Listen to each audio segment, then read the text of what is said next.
On se demande très souvent quelle chose pourrait nous apaiser dans les pires moments de notre vie.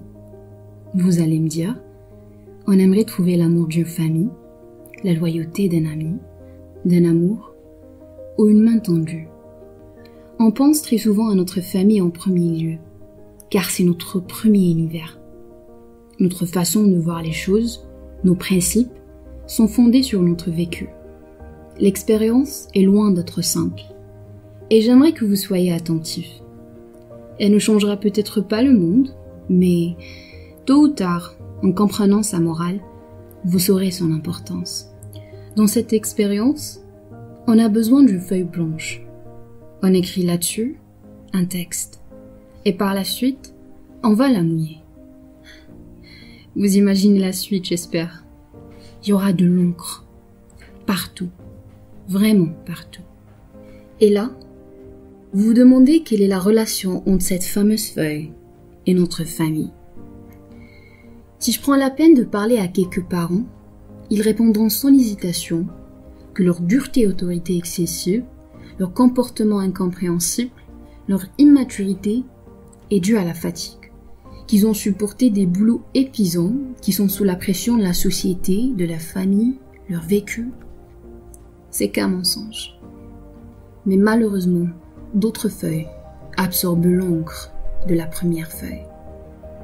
Une maman qui rabaisse sa fille, l'insulte, la frappe, qui n'a jamais essayé d'être son amie, en lui disant que c'est pour son bien, reproche à la même fille ses comportements, le choix de ses amis, son conjoint qui la frappe, la rabaisse à son tour, une fille qui n'a pas réussi beaucoup de choses, car la peine et la dureté pour elle, c'est un signe d'amour.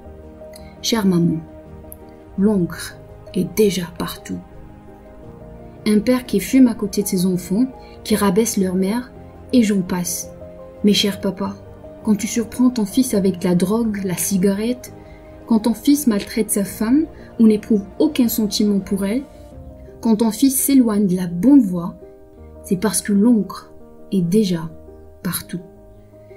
Chers parents, futurs parents, le vécu d'un enfant et d'un adolescent n'est malheureusement pas son choix, mais le vôtre.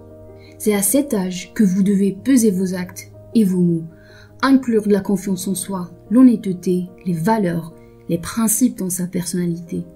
Vous l'aider à comprendre l'importance de l'amour, de l'amitié, de la famille, et avec les actes, et avec les mots. On préfère tous que nos enfants disent que maman ou papa est mon idole, qu'ils disent que je suis comme ça, malheureusement, à cause de mes parents. Vous avez le choix. Il serait mieux que quand votre enfant trébuche, il vient vers vous, avant qu'il tombe, à savoir s'il peut se relever. Un jour, cet enfant, innocent, il devient enfin un adulte responsable, confiant, ou pas. Car la feuille mouillée peut donner un très joli tableau, ou une feuille complètement déchirée. Mais à mon avis, il est toujours possible de ne pas la mouiller, ou de l'enlever du livre. Et croyez-moi, sur les autres feuilles, il n'y aura que des traces, de simples traces. Et après quelques-unes, il y aura de très belles feuilles blanches. Quand t'es pas là, toi